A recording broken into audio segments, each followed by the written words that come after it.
Rajya Sabha television की खास श्रृंखला विरासत में आपका स्वागत है।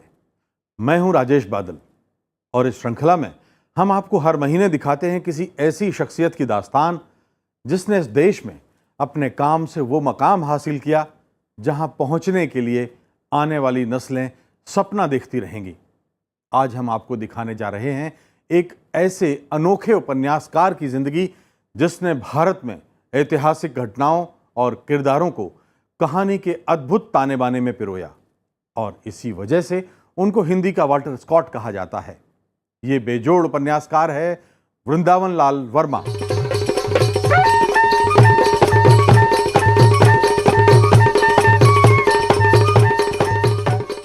वृंदावन लाल वर्मा हिंदी के ऐसे उपन्यासकार थे जो प्रेमचंद की तरह अपने पाठकों को बांध कर रखते थे, जमीन से जुड़े थे।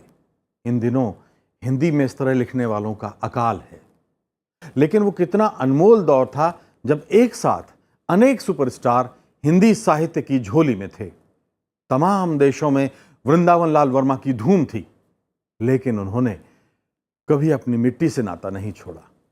उनकी सांसों में बुंदेलखंड की महक थी और ऐतिहासिक शहर झांसी का होने पर वो हमेशा गर्व करते रहे। जी, वही रानी लक्ष्मीबाई वाली झांसी।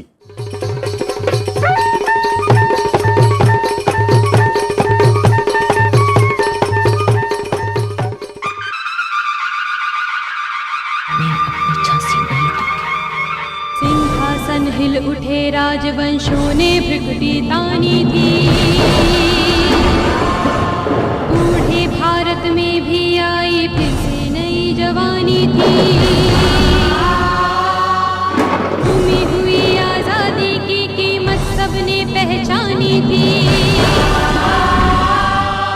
दूर फिरंगी को करने की सबने मन में ठानी थी। चमक उठी संसद में यह तलवार पुरानी थी। बुंदेले हर बोलों के मुंह हमने सुनी कहानी थी। खूब लड़ी मर्दानी वह तो झांसी वाली रानी थी। खूब लड़ी मर्दानी वह तो झांसी वाली रानी थी। हिंदुस्तान का इतिहास उन दिनों अंगड़ाई ले रहा था। 1857 के गदर की टीस रह रहकर लोगों को घायल करती थी। रानी लक्ष्मीबाई का बलिदान अपनी आंखों से देखने वाले भी जीवित थे और अगली पीढ़ियों को रानी की वीरता के किस्से सुनाया करते थे। मर्दानी वह तो झांसी वाली रानी थी। खूब लड़ी मर्दानी वह तो झांसी वाली रानी थी। गोरी हुकूमत के लिए बुंदेलखंड का ये इलाका सरदर्द बन गया था। झांसी की रानी ने अलग अलग जगहों पर अपनी सेना की छापामार टुकड़ियां तैनात की थी। ये टुकड़ियां अंग्रेजों की फौज पर गुरिल्ला वार करती थीं। ऐसी ही एक टुकड़ी झांसी जिले के मऊरानीपुर में तैनात थी। टुकड़ी के मुखिया थे दीवान आनंद राय। रानी के शहीद होने के बाद इन टुकड़ियों ने अपनी छापामार शैली से गोरी हुकूमत की नाक में दम कर दिया। दीवान आनंद राय अपनी टुकड़ी के साथ गोरी सेना से लड़ते हुए शहीद हो गए। उनका किशोर बेटा कन्हैया लाल बंदी बना लिया गया। अरसे बाद वो कैद से छूटा। कन्हैया लाल के बेटे अयोध्या प्रसाद ने तहसील में कानून गो की नौकरी कर ली। इन्हीं अयोध्या प्रसाद और उनकी पत्नी सबरानी देवी के बेटे थे वृंदावन लाल। इन्हीं वृंदावन लाल वर्मा को हम आज भारतीय हिंदी साहित्य का वाल्टर स्कॉट कहते हैं और ऐतिहासिक उपन्यासों का सम्राट। 5 साल की उम्र में ही वृंदावन का पट्टी पूजन हुआ। इसका मतलब वृंदावन के बाकायदा स्कूल जाने का दिन। उस दिन घर में शानदार भोज हुआ। लकड़ी की पट्टी और बोड़का के साथ पंडित जी ने वृंदावन को भी पूजा में शामिल किया। बोड़का का मतलब होता है दो दवातों वाला लकड़ी का उपकरण। एक तरफ खड़िया घुली होती और दूसरी तरफ कोयला या काला रंग। बच्चे लकड़ी की पट्टी पर बांस की कलम से लिखा करते थे। अब तो खैर ये सब गुजरे जमाने की बात है। तो हम बात कर रहे थे बालक वृंदावन की। 7-8 साल के थे तो घर में मौजूद सारे ग्रंथ और किताबें पढ़ चुके थे। पहला नाटक मिला अश्रुमती। उसमें एक गलत जानकारी थी। कहा गया था कि अश्रुमती राणा प्रताप की बेटी थी और उसे अकबर के बेटे सलीम से प्यार हो गया। वृंदावन को माजरा समझ नहीं आया। चाचा जी से पूछा, ये तो सच नहीं लगता। हां, ठीक कहते हो, गलत लिखा है। मगर ऐसा क्यों लिखा? अक्सर इतिहास को जाने बगैर लोग ऐसा लिख देते हैं या फिर उनके इरादे नेक नहीं होते। लेकिन मैं तो ऐसा नहीं लिखूंगा। चाचा जी के साथ यह संवाद वृंदावन के अवचेतन में रिकॉर्ड हो गया। किसे पता था वृंदावन आगे जाकर हिंदी साहित्य में ध्रुव तारे की तरह चमकेगा।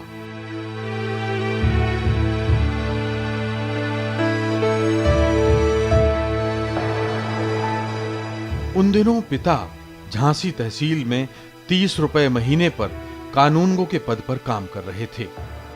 चाचा भी 15 रुपए महीने पर सरकारी नौकरी में थे। कुल मिलाकर सन 1900 में 45 रुपए से घर का खर्च ठाठ बाट के साथ चलता था। दादी और परदादी मऊरानीपुर में रहती थीं। परदादी ने रानी लक्ष्मीबाई को देखा था और उनसे कई बार बातें की थीं। इसलिए वृंदावन के जेहन में रानी की पक्की और प्रामाणिक तस्वीर बन गई थी। हाथ में लेकर सौगंध खाई थी कि अपने देश की आजादी की हिफाजत मैं अपनी जिंदगी की आखिरी सांस तक करूंगी। अगर किसी ने हौसला है तो आजमा कर देख ले, मैं अपनी झांसी कभी नहीं दूंगी। वर्मा जी की जो दादी थी और परदादी, वो जिंदा थी, दीवान आनंद राय जी की पत्नी, वो गोद में लिटा के रोज वर्मा जी को झांसी की रानी के संबंधित, जैसे कहते हैं ना, किस्सा कोतागाई, जो पहले बच्चों को कथाएं सुनाई जाती थी, वो सिर्फ रानी के ही चरित्र और अपने पति मतलब वर्मा जी के ग्रैंडफादर की कहानियाँ, हो सकता हो काफ़ी सच भी हो, कुछ उसमें ब्रंश भी हो, कुछ मिला हुआ, लेकिन सुनाती वो थी। इसी बीच पिता का तबादला गरोठा हो गया और चाचा का ललितपुर। परिवार 3 टुकड़ों में बट गया। वृंदावन अपनी मां के साथ मऊरानीपुर आ गए। वहां पढ़ाई शुरू हो गई।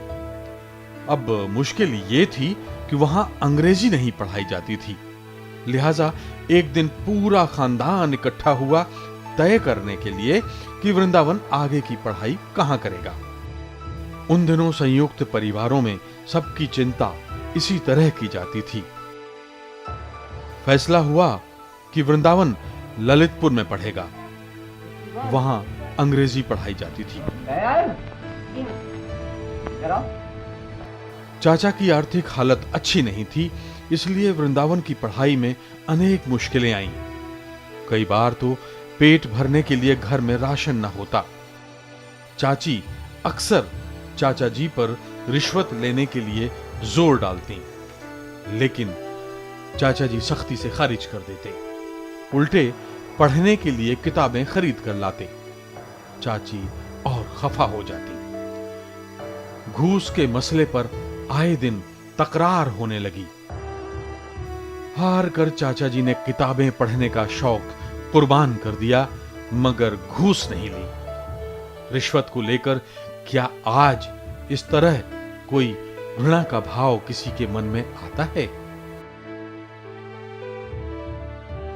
वृंदावन तीसरी कक्षा में थे और तब तक वो भारतेंदु हरिश्चंद्र, देवकी नंदन खत्री, बंकिम चंद्र चटर्जी का साहित्य पढ़ चुके थे। इसके अलावा अरेबियन नाइट्स, गुलिवर ट्रेवल्स, आलिफ लैला जैसी अनेक किताबें वो घोंट चुके थे। इन्हीं दिनों अपने स्कूल की एक किताब में पढ़ा कि भारत हमेशा के लिए अंग्रेजों का गुलाम है और वो हमेशा यहां के राजा बने रहेंगे।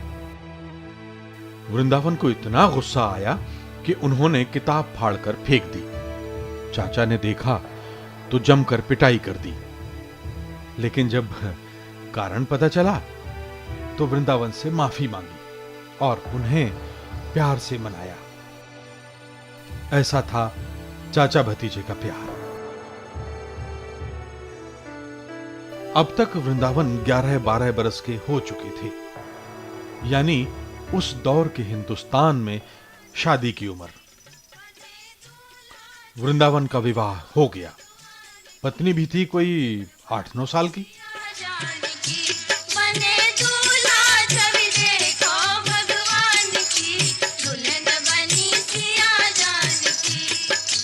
जैसा ही दूल्हा अवध बिहारी, तैसा ही दुल्हन जहाँ। गृहस्थी शुरू हो गई। मां वृंदावन और उनकी पत्नी दोनों बच्चों को प्यार करती और खाना बनाकर अपने हाथ से खिलाती। 1904 में वृंदावन 15 साल के थे और 7वीं कक्षा में पढ़ रहे थे। ललितपुर में प्लेग फैला, बस्तियां छोड़कर लोग भाग गए। चाचा जी इसी बीमारी से चल बसे।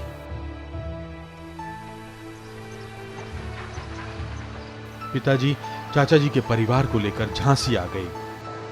उन पर दोहरा बोझ आ पड़ा था। 9वीं कक्षा में वृंदावन का एडमिशन झांसी के मैकडॉनल्ड स्कूल में कराया गया। इन दिनों यह स्कूल विपिन बिहारी कॉलेज के नाम से जाना जाता है। अब तक वो अंग्रेजी के जाने माने उपन्यासकार वाल्टर स्कॉट के सभी उपन्यास पढ़ चुके थे। तय कर चुके थे कि इतिहास कथा लेखक ही बनेंगे। 3 नाटक भी इन्हीं दिनों लिखे।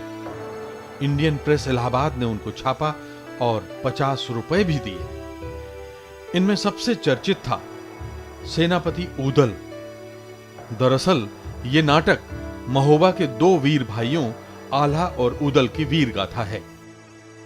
इसमें कहा गया था कि देशद्रोहियों को मारने से पाप नहीं लगता। आज भी आल्हा वीर रस की बेजोड़ गायन शैली है। बुंदेलखंड में इसे सुनकर लोग दुश्मनों से बदला लेने का संकल्प लेते हैं। आप भी देखिए एक झलक इस वीर गाथा की। माता दे बढ़ के मातृभूमि है, राधा धर्म हो गए क्या, तुम्हारे रहते महुबा लुट जाते का बांधन को धिरकार, है सारदा जब दूंधन दे दुन भैयन के सुनो हवाल, गाँव के दोरिया माधरी लीनो हाथ गालियां उठाए, गाँव के दोरिया माधरी लीनो हाथ में गालियां उठाए, उनके करा पुरवा दे दीनो महुबा यते बराबरिया ये दिलासा या महुबा मा वीरो हमनो कहा हमार, ऐसी अवानी दोनों भैया फौजे अपन करें तैयार। घर की हालत खस्ता हाल थी। वृंदावन 10वीं कक्षा प्रथम श्रेणी में पास कर चुके थे। पिताजी अब चाहते थे कि वृंदावन नौकरी करें जिससे घर को मदद मिले। पत्नी भी कहती थी कि कोई छोटा मोटा काम ढूंढ लो, लेकिन मां चाहती थी कि वृंदावन आगे पढ़ाई करें और वृंदावन चाहते थे कि क्रांतिकारियों के साथ आजादी के आंदोलन में कूद पड़ें। क्रांतिकारियों का साथ देने के लिए सेहत शानदार होनी चाहिए, इसलिए अखाड़े में जाकर बाकायदा पहलवानी करते थे। खेल को वो बहुत प्राथमिकता देते थे। स्वयं वो विक्टोरिया कॉलेज ग्वालियर में जब पढ़ते थे उस समय अब लक्ष्मीबाई कॉलेज कहलाता है, विक्टोरिया कॉलेज के क्रिकेट टीम के कैप्टन थे, कबड्डी के कैप्टन थे और कुश्ती के चैंपियन थे वो। तो जहाँ हम लोग कभी कभी हवेली में बचपन में क्रिकेट खेलते थे तो मैंने खुद देखा बब्बा जी हम लोगों को बॉलिंग करते थे। आखिरकार पिताजी की इच्छा का सम्मान किया गया और नौकरी ढूंढने का फैसला हुआ। उन दिनों सरकारी नौकरी के लिए उर्दू जरूरी थी। वृंदावन को उर्दू नहीं आती थी। पिताजी ने रास्ता निकाला, एक अर्जी नवीस से बात की। तय हुआ कि उर्दू वाला काम वो कर दिया करेगा, बदले में उसे मेहनताना मिलेगा और 9 रुपए प्रति माह पर वृंदावन की नौकरी झांसी तहसील में शुरू हो गई।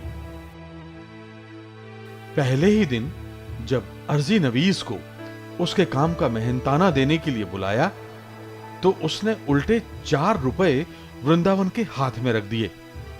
वृंदावन चौंके। पूछा तो उसने कहा, रिश्वत में 4 रुपए मिले हैं, आपके हिस्से के हैं। वृंदावन को काटो तो खून नहीं। यहां भी रिश्वत ने पीछा नहीं छोड़ा। तय किया कि नौकरी छोड़ देंगे। पिताजी के पास पहुंचे तो फिर हथियार डालने पड़ गए। हां, पिताजी ने यह जरूर कहा कि घूस लेने से जितना बच सको तो बचो। जैसे तैसे 1 महीना बीता। पहली वेतन मिली 9 रुपए और ना करते हुए भी घूस के 55 रुपए लेने पड़ गए। वृंदावन को अपने आप से घृणा हो गई। चाचा ने तो अपने प्रिय शौक को कुर्बान कर दिया था, मगर रिश्वत न ली थी। धिक्कार है। घुट रहे वृंदावन ने इस बार पिता की नहीं सुनी और अगले दिन नौकरी छोड़ दी। कुछ दिन और भटके, फिर जंगल विभाग में क्लर्क की नौकरी मिल गई। 8 घंटे का काम 2 घंटे में निपटा लेते। बाद के समय में साहित्यिक किताबें पढ़ते। फॉरेस्ट ऑफिस में दवात कलम से इनने चिट्ठी लिखी है। इनके बड़े बाबू खान साहब थे, हमारे बाबा उनसे चाचा कहते थे, चाचा की उम्र के थे, बड़े थे। बहुत डांटा उन्होंने। वृंदावन तुम चिट्ठी लिख रहे सरकारी समय में, सरकारी कलम दवात से दुरुपयोग किया तुमने सरकार की संपत्ति का। बाबा को बड़ा क्लेश हुआ, क्षमा मांगी। उसको कंपनसेट करने के लिए 7 दिन खड़े होके बिना कुर्सी बैठे इन्होंने काम किया। इसके अलावा यह भी फैसला किया कि ऑफिस की स्याही और कलम का निजी इस्तेमाल नहीं करेंगे। क्या आप आज इसकी कल्पना भी कर सकते हैं? बहरहाल अपने आप से लड़ाई जारी थी। मन पढ़ना चाहता था। मां से कहा, मैं तो आगे पढ़ूंगा, नौकरी मुझसे नहीं होती। ठीक है, पढ़ो, चिंता की बात नहीं। लेकिन पिताजी को कौन मनाएगा? अभी तो नौकरी छोड़ने की बात भी बतानी होगी। परेशान ना हो, मैं उन्हें मना लूंगी। पिताजी आए। नौकरी छोड़ने की खबर मिली। पारा 7वें आसमान पर। बोले, मैं गलत नहीं कहता था। पहलवानी करते करते बुद्धि भी मोटी हो गई है। 1 पैसा न दूंगा पढ़ाने के लिए। कोई बात नहीं, मैं दूंगी पैसे। तुम कहां से दोगी? मेरे पास मेरी बचत के पैसे रखे हैं, बाकी मैं अपने जेवर बेच दूंगी, लेकिन बेटे को पढ़ाऊंगी जरूर। वृंदावन फिर परेशान। मेरी पढ़ाई के लिए मां जेवर बेचेगी? नहीं, मैं नहीं पढ़ूंगा, नौकरी ही करता हूं।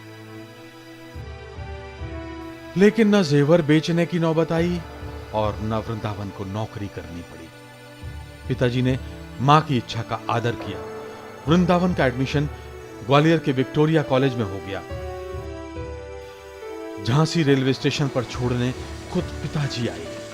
ट्रेन आई तो पिता ने गले से लगा लिया। बोले, अपना ध्यान रखना। फूट फूट कर रो पड़े। सीने में पिता का दिल धड़क रहा था।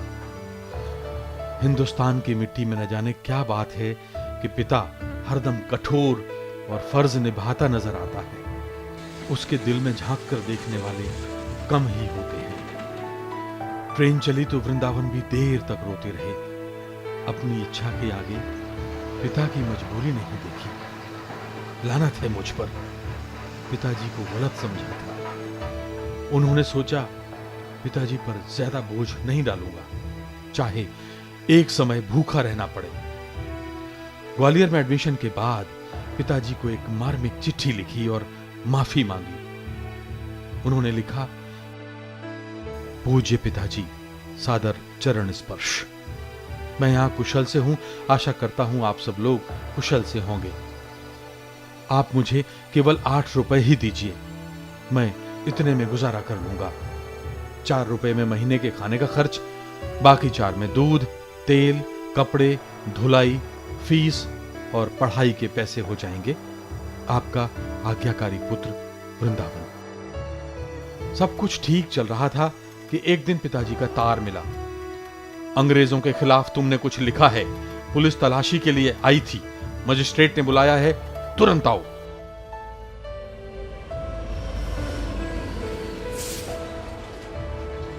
भागे भागे झांसी पहुंचे। पता चला कि नाटक सेनापति उदल को सरकार ने जब्त कर लिया है, उसकी प्रतियां जला दी गई हैं। वृंदावन ने उस नाटक में लिखा था कि देशद्रोहियों को मारने से पाप नहीं लगता। तो वृंदावन पेश हुए मजिस्ट्रेट के सामने। दंडाधिकारी ने उन्हें ऊपर से नीचे तक देखा। जेल तो न भेजा, चेतावनी देकर छोड़ दिया। लेकिन वृंदावन के वो दिन बड़े मुश्किल भरे थे। कहीं भी जाते एक पुलिस वाला हमेशा पीछे पीछे लगा रहता। बहुत दिनों के बाद पुलिस से पीछा छूटा। पुलिस इनके ससुराल चली गई, ललितपुर में पनारी गांव में। उस घटना के बाद से फिर वर्मा जी कभी अपने ससुराल नहीं गए। इतना उनको उसका अफसोस हुआ, उसने लगा मेरे बदन में आग लग गई। तो मेरे ससुर ने मुझसे कहा कि क्या करो लाला ने, ऐसा जो पुलिस आई थी पूछने। बुंदेलखंड के कुछ इलाकों में आज भी दामाद को लाला कहा जाता है। बहरहाल वृंदावन की कहानी देखेंगे आगे, लेकिन पहले चलते हैं झांसी, जहां आज भी वृंदावन लाल वर्मा के परिवार के लोग उनकी यादों के साथ रहते हैं। बब्बा का जो मान सम्मान है, झांसी क्या, हिंदुस्तान क्या, पूरी दुनिया भर में उन्हें माना है। मैं बहुत ही गौरवान्वित महसूस करती हूँ कि मैं ऐसे परिवार को बिलोंग करती हूँ, और इस बात का अनुभव मुझे हुआ था जब मैं क्लास 10th में पढ़ती थी। मुझे बहुत गौरव होता है कि मैं आज जो मेरे पूज्य पर बब्बा डॉक्टर वृंदावन लाल वर्मा के द्वारा सन 21 में स्थापित किया गया था, आज मैं उसकी केयर कर पा रहा हूँ, उसको आगे ले जा रहा हूँ।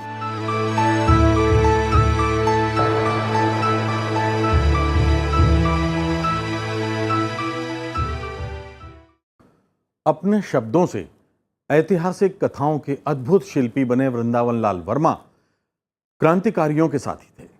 पहलवानी भी करते थे। दुनिया भर के लेखकों की रचनाओं को घोंट कर पी चुके थे। अंग्रेज प्रिंसिपल की सोहबत ने उन्हें नास्तिक बना दिया था। 3rd डिवीजन में बीए करने के बाद ग्वालियर से विदाई ली और कानून की पढ़ाई के लिए आगरा जा पहुंचे।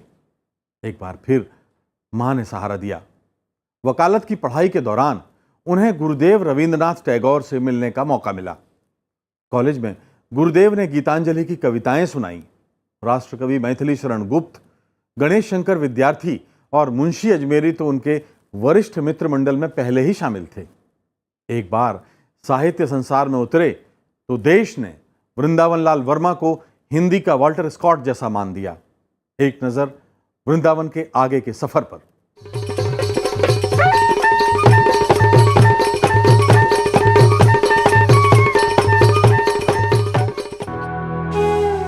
वकालत की पढ़ाई के साथ साथ वृंदावन लाल वर्मा देश की लोकप्रिय पत्रिकाओं में लगातार लिख रहे थे। प्रभा और सरस्वती उस जमाने की बड़ी लोकप्रिय मैगजीन्स थी। वृंदावन जी की रचनाओं को पढ़कर लोग झूम झूम जाते। वो कहानियां लिखते, नाटक लिखते और नाटकों में एक्टिंग भी करते।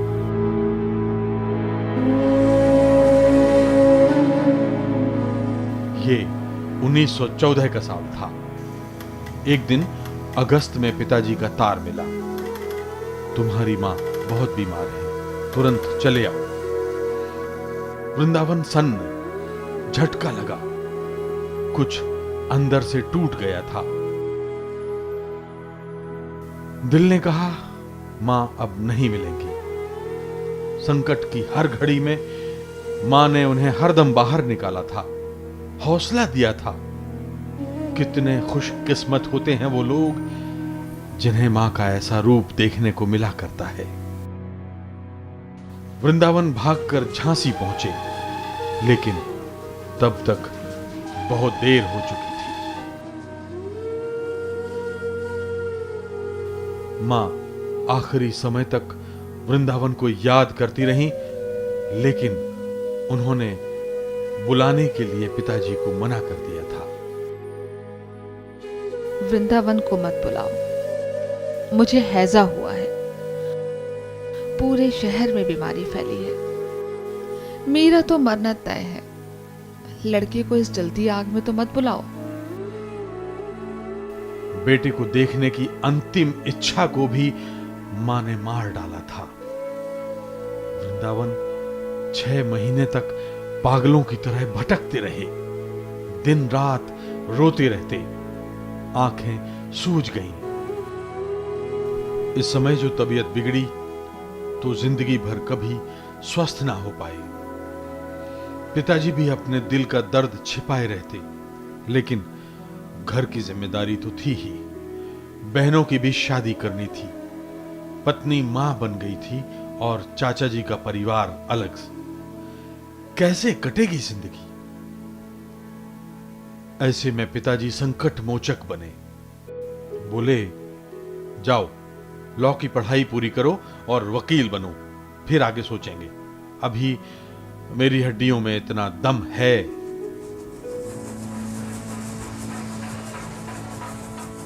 कलेजे पर पत्थर रखकर वृंदावन आगरा आए और जैसे तैसे कानून की पढ़ाई पास की। अब वकील के तौर पर काम शुरू करने के लिए हाईकोर्ट से इजाजत लेनी थी। इसके लिए अच्छे चाल चलन, उर्दू समझने, बोलने और लिखने का प्रमाण पत्र जरूरी था। यह सर्टिफिकेट हाईकोर्ट का कोई बड़ा वकील या मजिस्ट्रेट ही दे सकता था। क्रांतिकारियों का साथ देने के कारण चाल चलन का प्रमाण देने के लिए कोई तैयार नहीं था और उर्दू आती नहीं थी। इस वजह से महीनों तक निठल्ले बैठे रहे। फिर फरिश्ते के रूप में एक मजिस्ट्रेट मिल गए। हिंदुस्तानी थे और खुलकर देशभक्तों की मदद करते थे। न जाने कैसे गोरी हुकूमत की नौकरी कर पा रहे थे। उन्होंने झट सर्टिफिकेट दे दिया और 16 अगस्त 1916 से वृंदावन लाल वर्मा एडवोकेट हो गए। लेकिन वकालत के हथकंडे वृंदावन जी के बस में नहीं थे। मुकदमे तो आते, पैसे भी मिलते, मगर दिल कहता वकालत तुम्हारे लिए नहीं है। उधेड़बुन जारी थी। इन्हीं दिनों लखनऊ में कांग्रेस का अधिवेशन हुआ और वो उसमें जा पहुंचे। वहां गणेश शंकर विद्यार्थी से फिर गंभीर चर्चा हुई। उन्होंने प्रताप का संवाददाता बनने का प्रस्ताव रखा। इस तरह एक नई पारी शुरू हो गई।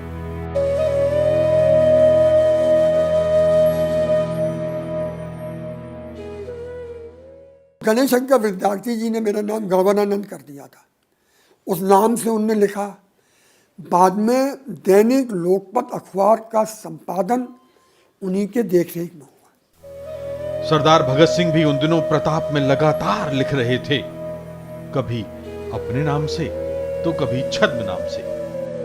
इधर वकालत भी हाशिए पर चली गई थी। रोजी रोटी चल जाए बस, इससे ज्यादा नहीं। खुफिया तौर पर उन्होंने क्रांतिकारियों की मदद शुरू कर दी। चंद्रशेखर आजाद अक्सर वहां आते और वृंदावन लाल उनके छिपने से लेकर सारे इंतजाम करते। 1919 का साल एक दर्दनाक हादसा लेकर आया। जलियांवाला बाग का बर्बर कांड हुआ। सारा देश गुस्से से उबलने लगा।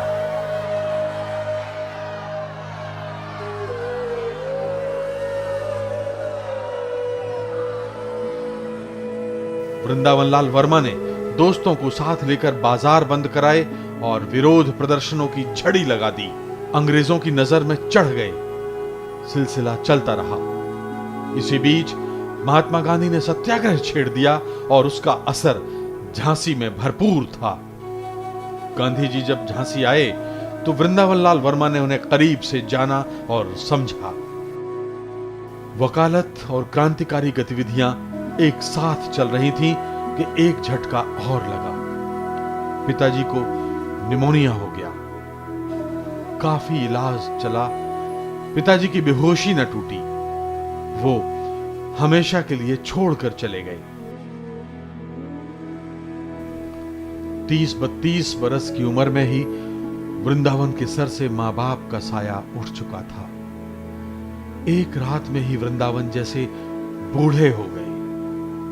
मां और पिताजी मरने से पहले वृंदावन से दिल की बात तक न कर पाए थे। वो सोचते, कितना अभागा हूं मैं। अरसे तक अवसाद में डूबे रहे। जब सामान्य हुए तो अपने को आजादी के आंदोलन और लेखन के प्रति समर्पित कर दिया।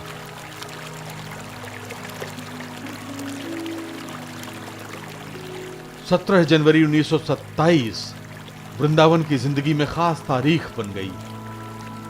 वो कल कल बहती बेतवा नदी के किनारे बैठे थे और सामने था गढ़कुंडार का किला। खंगार राजपूतों की अनगिनत कहानियां अपने आप में समेटे हुए। अगले दिन से कलम चलने लगी और 2 महीने में ही पहला ऐतिहासिक उपन्यास गढ़कुंडार पूरा कर लिया। छप कर आया तो चारों ओर धूम मच गई। लोग सिर्फ गढ़कुंडार की बातें करते थे। गढ़कुंडार करीब 1000 साल पुराना किला है और उपन्यास की कहानी खंगार राजपूतों और बुंदेल राजपूतों के संघर्ष की तथ्यात्मक गाथा है। खास बात यह है कि थोड़ी सी शरारत वर्मा जी ने उपन्यास के नायक के साथ की थी और एक अवसर पर उन्होंने खुद इसे मंजूर किया था। उपन्यास के एक किरदार दिवाकर की सच्ची कहानी है, लेकिन उसके अपनी प्रेमिका तारा के साथ संवाद में उन्होंने अपनी भावनाओं को दिवाकर के हवाले से बयान किया था। क्या आज ऐसी पेशेवर ईमानदारी कोई लेखक स्वीकार करता है? इस प्रेम संवाद की एक झलक देखिए। कुछ कठिन शब्दों को मैंने आपके लिए सरल शब्दों में ढाला है। कृपया इसे उपन्यास के साथ अन्याय न माने। तारा, मेरी कसम खाकर एक वादा करो। क्या? ये कि तुम हमेशा के लिए मुझे भूल जाओगी। नहीं, मैं कसम नहीं खा सकती। आप मुझे भूल जाइए और समझ लीजिए कि सब कुछ खत्म हो गया। नहीं, मैंने तुम्हारे लिए भगवान से एक अच्छा पति मांगा है। नहीं नहीं, मुझे संसार में अब कुछ नहीं चाहिए। मेरे पास सब कुछ है। कोई आ रहा है तारा। अब तुम जाओ। लोग तुम्हें मेरे पास देखकर क्या कहेंगे? कहने दीजिए, तारा किसी से नहीं डरती। आप गंभीर रूप से घायल हैं। जब तक आप पूरी तरह से ठीक नहीं हो जाते, तारा यहां से नहीं जाएगी, चाहे कोई मेरे टुकड़े टुकड़े कर दे। ऐसा ना करो तारा। हम तुम अलग अलग जातियों के हैं। हमारा मिलन संभव नहीं है। तुम आकाश का तारा हो और मैं धरती का कीड़ा। आप मेरे प्राण हैं, मेरा सब कुछ है। क्या मुझे आपके चरणों की पूजा का मौका ना देंगे? तारा, तुम मुझे सुखी देखना चाहती हो ना? हाँ, चाहे मुझे लाखों कष्ट भोगने पड़े। तो तुम फौरन यहां से चली जाओ और मुझे भूल जाओ।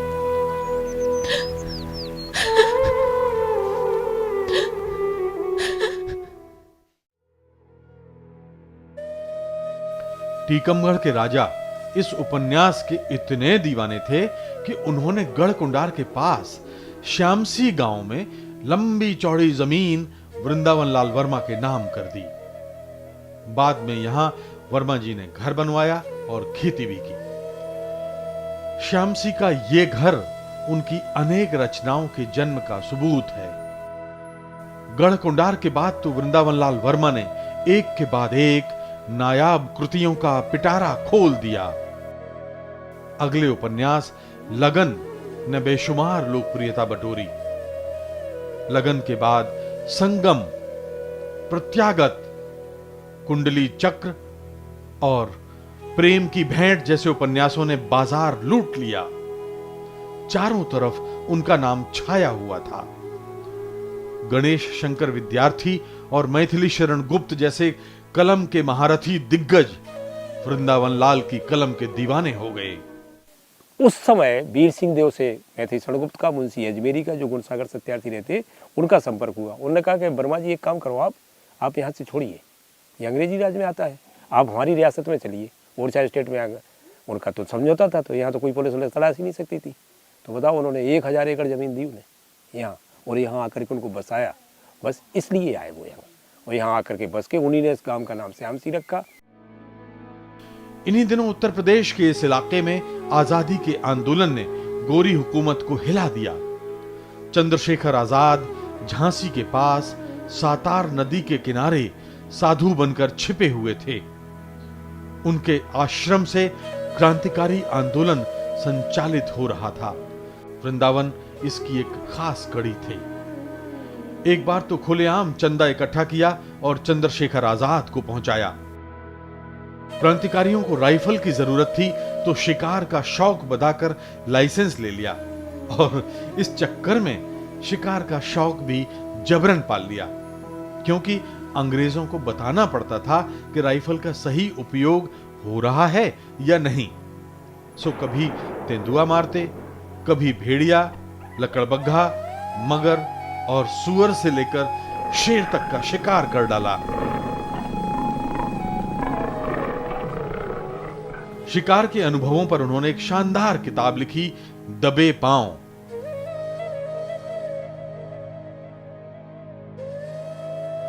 ये वो दौर था जब आजादी का आंदोलन जोर पकड़ रहा था।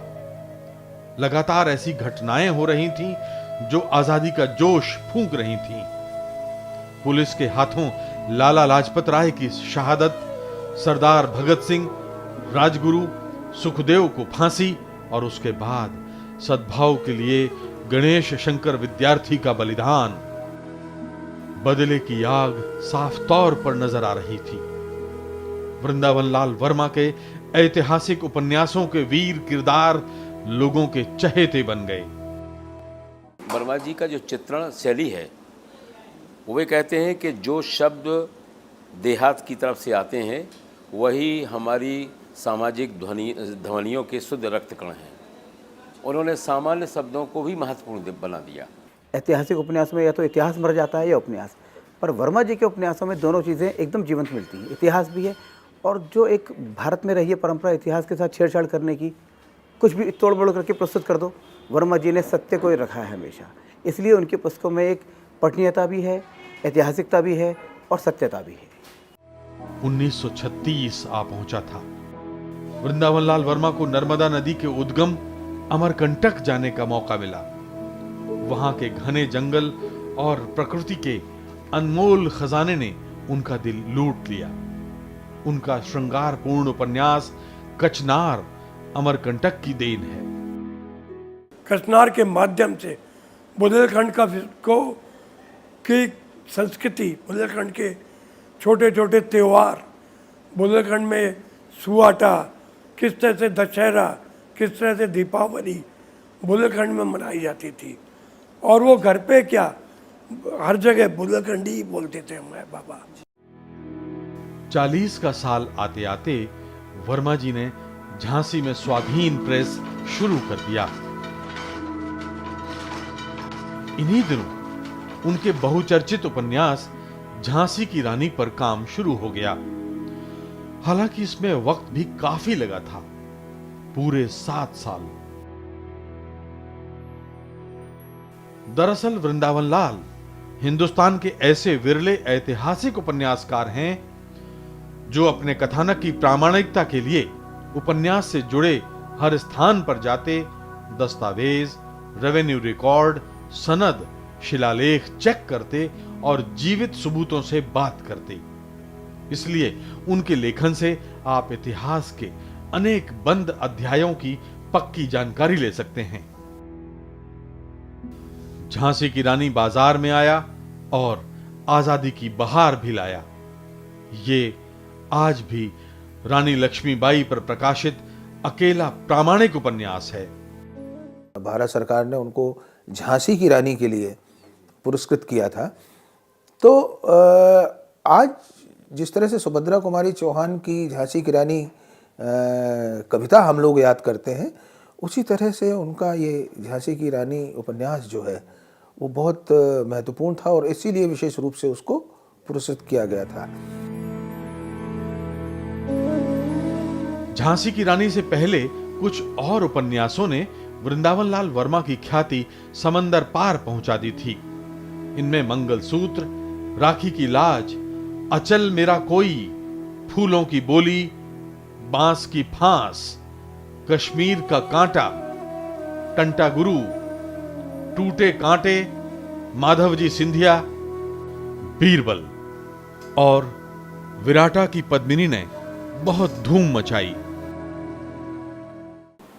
विराटा की पद्मिनी, दांगी की कथा, उस लड़की की कथा जिसको देवी के रूप में स्थापित कर दिया लोगों ने, और वो देवी थी नहीं मगर बना दी गई देवी, तो उसे देवी के रूप में ही व्यवहार करना पड़ा।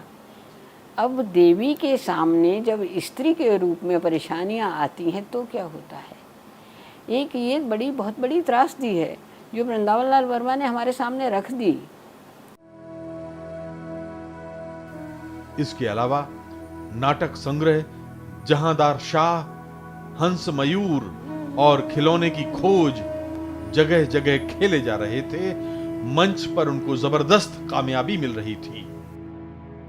लोग वृंदावन लाल वर्मा का नाम देखते और नाटकों में भीड़ उमड़ पड़ती। नाटक देखते हुए दर्शकों को लगता जैसे वो अपना अतीत देख रहे हैं। उनके साहित्यिक संस्कार भी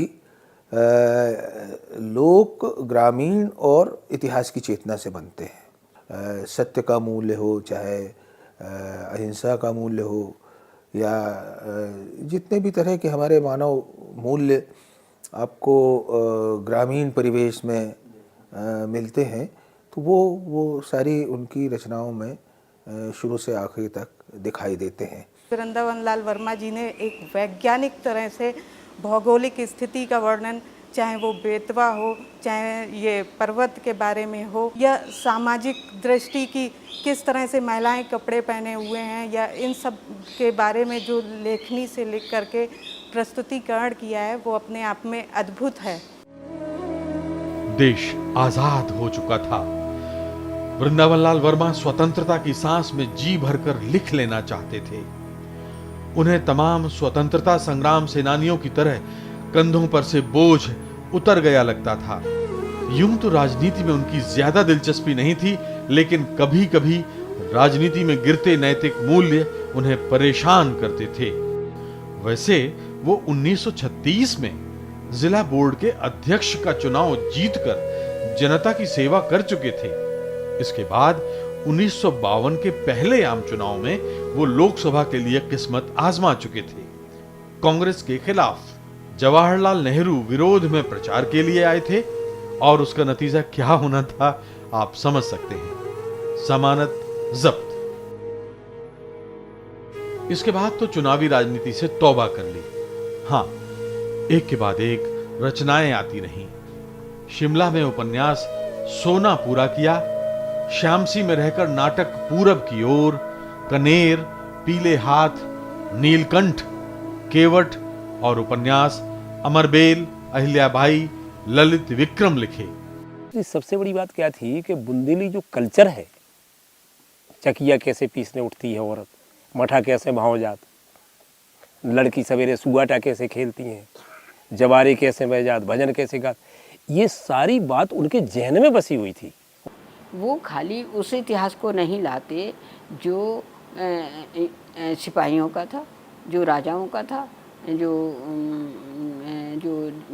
जो युद्धों का था, वो उसको भी लाते हैं कि जो लोक में फैली हुई किंवदंतियाँ हैं या कथाएं हैं, या उसमें जो पात्र, छोटे छोटे पात्र शामिल हुए हैं, उनको हमारे सामने रखते हैं। और यही वो दौर था जब झांसी की रानी का अंग्रेजी, कन्नड़, सिंधी और मराठी समेत अनेक भाषाओं में अनुवाद हुआ। रशियन और चेक भाषा में भी लक्ष्मीबाई उपन्यास के अनुवाद हुए। इसके बाद वृंदावन लाल वर्मा ने अपने शानदार उपन्यास मृगनयनी पर रिसर्च शुरू कर दिया। मृगनयनी ने अपार लोकप्रियता बटोरी। गुजरी रानी मृगनयनी के नाम पर उस समय के बेजोड़ गायक बैजू बावरा ने अनेक रागों की रचना की थी। ऐसे दुर्लभ तथ्यों की जानकारी हमें मृगनयनी से ही मिलती है।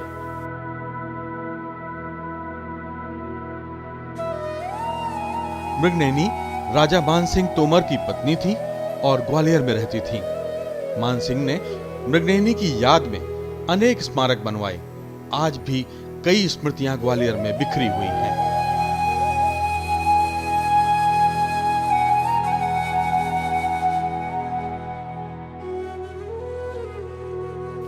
हिंदुस्तान के इस दौर में वृंदावन लाल वर्मा की मंडली के लोग कौन थे?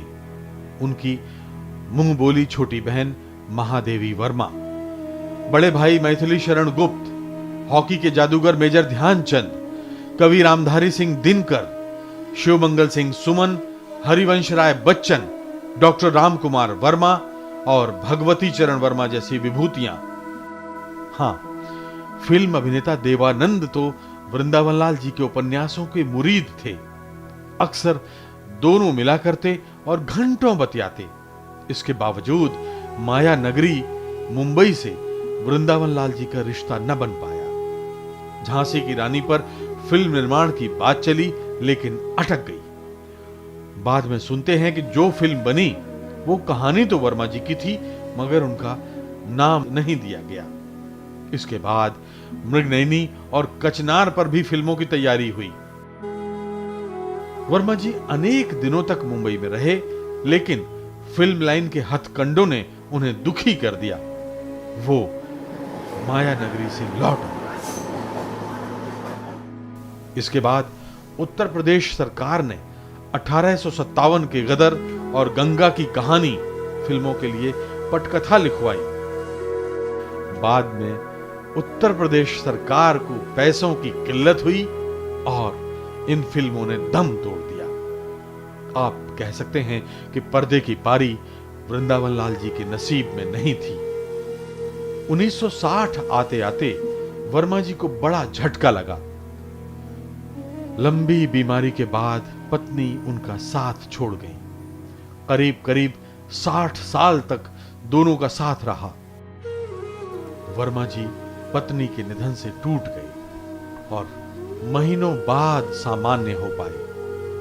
1961 में दिल्ली में वृंदावन लाल वर्मा का शानदार अभिनंदन समारोह हुआ।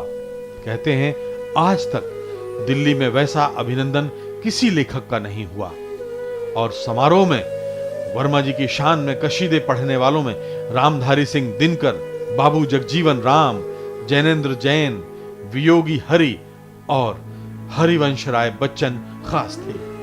बच्चन जी तो वृंदावन लाल वर्मा को बड़ा भाई मानते थे। इस समय तक वर्मा जी की लोकप्रियता अनेक देशों में फैल चुकी थी। सोवियत संघ में उनका हर उपन्यास पढ़ा जाता था। बड़ी संख्या में उनके उपन्यास सोवियत संघ में खरीदे जाते थे। सोवियत लैंड नेहरू पुरस्कार भी वृंदावन लाल वर्मा की रशियन लोकप्रियता का आप नमूना मान सकते हैं।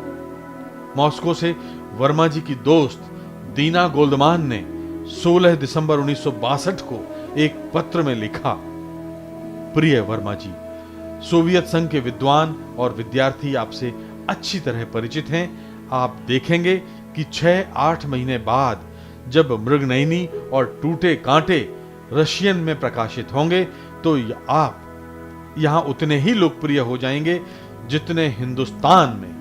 आप नहीं जानते कि सोवियत संघ आपको कितना चाहता है। सोवियत संघ के लोग वर्मा जी से मिलने और उनकी एक झलक के लिए बेताब थे। एक दिन वहां की सरकार का वर्मा जी को न्योता मिला। वृंदावन लाल वर्मा जब सोवियत संघ में थे तो वहां के लोगों का एक हिंदुस्तानी लेखक के प्रति इतना प्यार और सम्मान देखकर अभिभूत थे। लौटे तो भारतीय संस्कृति के एक एम्बेसडर बन चुके थे। 75 साल की उम्र में फिर श्यामसी की गोद में बैठकर उपन्यास कीचड़ और कमल लिखा। अगले ही साल उन्हें पद्म भूषण से सम्मानित किया गया। कश्मीर के राजा ललितादित्य पर केंद्रित उपन्यास भी इसी साल आया और देवगढ़ की मुस्कान को भी पढ़ने वालों ने अपने सर पर बिठाया। वृंदावन लाल वर्मा साहित्य के आकाश में एक सितारे की तरह चमक रहे थे।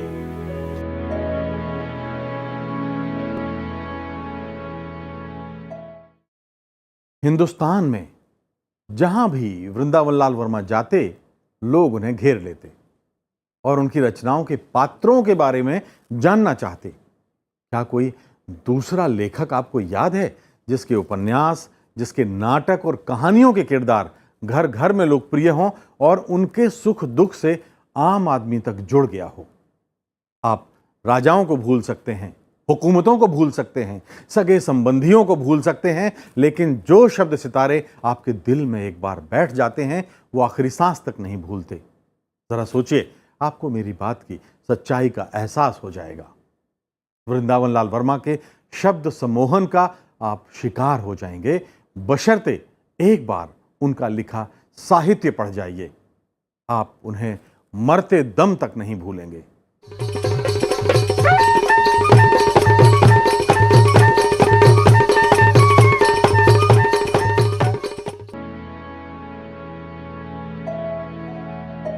उम्र चौथे पड़ाव पर आ पहुंची थी।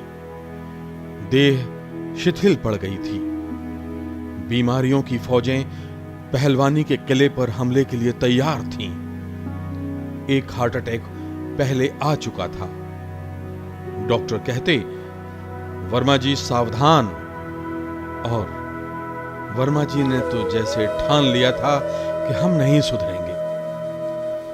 जाहिर है भ्रम तो वर्मा जी का ही टूटना था।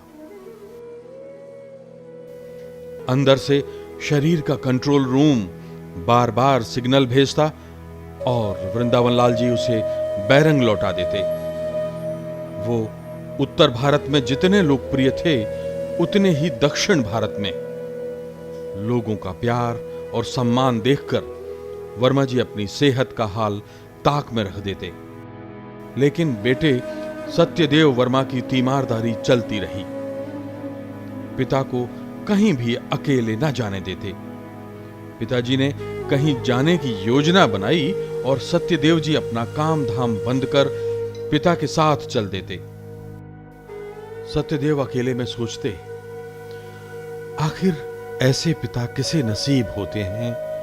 और उधर वृंदावन लाल जी मन ही मन मनाते, भगवान ऐसा बेटा सबको दे। पिता पुत्र का ऐसा रिश्ता आज कहां नजर आता है। बेटे पर अंदरूनी भरोसा ही था कि हिंदी का ये पहलवान लेखक 80 बरस की उम्र में हिंदी की चिंता करते हुए देश भर में घूमता था। धीरे धीरे शरीर ढीला पड़ने लगा। डॉक्टर आराम की सलाह देते, मगर वर्मा जी कान न धरते। डॉक्टर कहते अंडा बंद, और वर्मा जी उनके जाते ही दूध में कई अंडे घोलकर पी जाते। कुश्ती के दिनों की आदत कैसे छूटती। डॉक्टर ने कहा अंडा मत खाइए। अब आप ताज्जुब करेंगे, अंडा कभी हाफ बॉयल नहीं खाया, बॉयल नहीं खाया या ऑमलेट नहीं खाया, दूध में फेंट के खाते थे। तो डॉक्टर ने कहा एक आध अंडा ले लीजिए, आप 4 अंडा लेते आप अपने सिंह में अन्याय कर रहे हैं। नहीं माने, बहुत काफ़ी कहा तो कहते अच्छा भाई 2 तो दो कम से कम दूध में डाल के।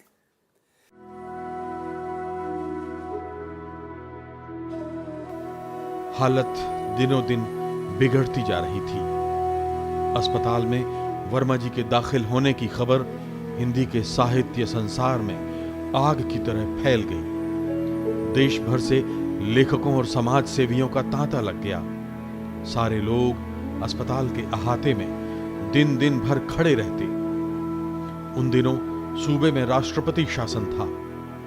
राज्यपाल ने उत्तम इलाज मुहैया कराने के निर्देश दिए। पूर्व मुख्यमंत्री और दिग्गज किसान नेता चौधरी चरण सिंह घंटों सेवा में लगे रहे, लेकिन कोई सेवा, कोई दवा, कोई तीमारदारी काम न आई। 23 फरवरी 1969 को हिंदी का ये वाल्टर स्कॉट झांसी के अस्पताल से हमेशा के लिए उड़ गया।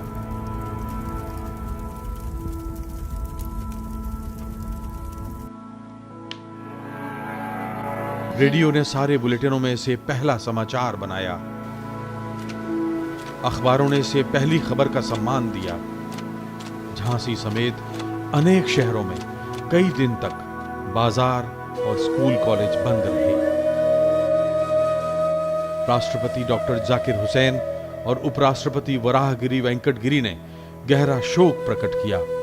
प्रधानमंत्री इंदिरा गांधी ने पद्म भूषण से सम्मानित करते समय हुई लंबी बातचीत को याद किया और कहा कि हिंदी के लिए यह बहुत बड़ा आघात है। सोवियत संघ, जापान, अमेरिका जैसे अनेक देशों में उनकी याद में कई कार्यक्रम हुए।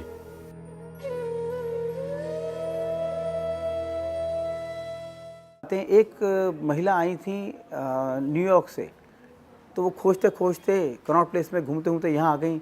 वर्मा जी की पुस्तकें देखे एकदम जैसे उत्फुल्लित हो गई कि अरे ये पुस्तकें छपी है। मैं तो सोचती थी कभी छपती तो अब मिलती नहीं है।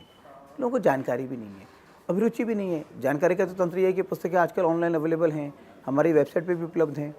पर एक तो सूचना का अभाव है, एक जिज्ञासा का अभाव है। तो पाठकों में रुचि है, सब प्रकार के लोग आते हैं, परंतु युवा मुझे आते देखे नहीं कि वो आए कि साहब मृगनयनी क्या है, गढ़कुंडार क्या है, झांसी की रानी क्या है, वो मुझे देखा नहीं अभी पाठक। मेरे पास विराटा की पत्नी, गढ़कुंडार और ये सब आज तक हैं, सब लेके घूम रही हूँ। चाहे तो इसे हमारे बुंदेलखंड का प्रेम कह लीजिए। इनको अभी कोई छू नहीं पाया है, बुंदेलखंड से भी कोई नहीं छू पाया। कौन हुआ वृंदावन लाल वर्मा के बाद? कोई नहीं गद्य में आया है ना। आज 46 बरस बाद भी परदेश में उनकी किताबें लोग खोज खोज कर पढ़ते हैं और हिंदुस्तान की नई पीढ़ी मुझसे विश्वविद्यालयों में सवाल कर बैठती है, ये वृंदावन लाल वर्मा कौन थे? यही है हमारे कलेजे की फांस।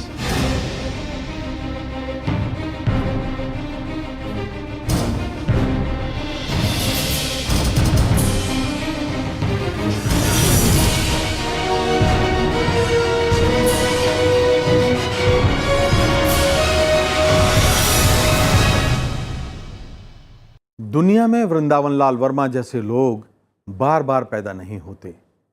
वो आते हैं, कालजयी रचनाओं का अनमोल तोहफा देते हैं और हम उन्हें भूल जाते हैं। भारतवर्ष के अतीत की ऐसी ही परंपराओं पर शायद हम गर्व करना चाहते हैं।